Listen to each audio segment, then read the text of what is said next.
ಸತತ 2 ತಿಂಗಳ ಸಮಯವನ್ನ ತೆಗೆದುಕೊಂಡು ಅಳೆದು ತೂಗಿ ಡಿಕೆ ಶಿವಕುಮಾರ್ ಸಂಪುಟವನ್ನ ವಿಸ್ತರಣೆ ಮಾಡಿಕೊಂಡ್ರು. ಆದ್ರೆ ವಿಸ್ತರಣೆ ಮಾಡಿಕೊಂಡ ಬಳಿಕ ಆಗ್ತಾ ಇರುವಂತ ಅಲ್ಲೋಲ ಕಲ್ಲೋಲಗಳು, ಅಸಮಾಧಾನಗಳು ಎಲ್ಲವೂ ಕೂಡ ಹೆಚ್ಚಾಗಿರುವಂತದ್ದು.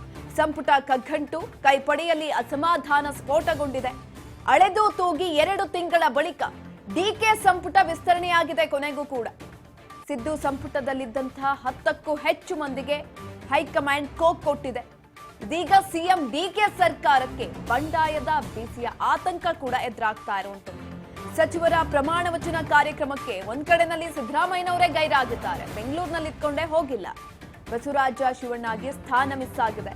ಸಿದ್ದರಾಮಯ್ಯ ಗರಂ ಆಗಿದ್ದಾರೆ. ವಿಚಾರಕ್ಕೆ ಸಂಬಂಧಪಟ್ಟಂತೆ ಕೈ ವಿರುದ್ಧ ಬಂಡಾಯದ ಬಾವುಟವನ್ನ ಹಾರಿಸುವುದಕ್ಕೆ ಶಾಸಕರು ಸಜ್ಜಾದ್ರ. ಹಾಗಾದ್ರೆ ಈಗ ಆಲ್ರೆಡಿ ರಾಜೀನಾಮೆ ಪರ್ವ ಆರಂಭವಾಗಿದೆ. ನಿನ್ನೆ ಯಶವಂತರಾಯಗೌಡ ಅವರು ರಾಜೀನಾಮೆಯನ್ನ ಕೂಡ ಕೊಟ್ಟಿದ್ದಾರೆ. ಇಂದು ಬೇಳೂರು ಗೋಪಾಲಕೃಷ್ಣ ಅವರು ಕೂಡ ರಾಜೀನಾಮೆಯನ್ನ ಕೊಡ್ತೀನಿ ನಾನು ಅಂತ ಹೇಳ್ತಿದ್ದಾರೆ. ಮತ್ತೊಂದ್ ಕಡೆನಲ್ಲಿ ನಿನ್ನೆ ಹೊಸ ಸಚಿವರ ಒಟ್ಟಿಗೆ ಡಿಕೆ ಶಿವಕುಮಾರ್ ಅವರು ಮಾತನಾಡಿದ ಬಳಿಕ ಒಂದು ಕಿವಿ ಮಾತನ್ನ ಕೂಡ ಹೇಳಿದ್ರು. ನಾವು MLA ಆದಂತ ಸಂದರ್ಭದಲ್ಲಿ ಹೊಸಬರಿಗೆ ಅಥವಾ ಹಳಬರಿಗೆ ಅನ್ನೋದಕ್ಕಿಂತ ಹೆಚ್ಚಿನದಾಗಿ ಹಿರಿತಲೆಗಳು ಯಾರು ಕೂಡ ಇರಲಿಲ್ಲ. ಒಂದು ಸಂದರ್ಭದಲ್ಲಿ ಸಚಿವ ಸ್ಥಾನದಲ್ಲಿ ನಾನಿವಾಗ ಸಿಎಂ ಆಗಿದ್ದೀನಿ, ಎಲ್ಲದಕ್ಕೂ ಕೂಡ ಕಾಯ್ಬೇಕಾಗತ್ತೆ, ಕಾಲಾವಕಾಶ ಅನ್ನೋದು ಬರ್ಬೇಕಾಗತ್ತೆ ಅನ್ನೋ ನಿಟ್ಟಿನಲ್ಲಿ ಯಾರೆಲ್ಲ ಅಸಮಾಧಾನಗೊಂಡಿದ್ರು ಅವ್ರಿಗೆ ಒಂದು ಕಿವಿ ಮಾತನ್ನ ಹೇಳುವಂತ ಪ್ರಯತ್ನವನ್ನ ಕೂಡ ಡಿಕೆ ಶಿವಕುಮಾರ್ ಅವರು ಮಾಡಿದ್ರು.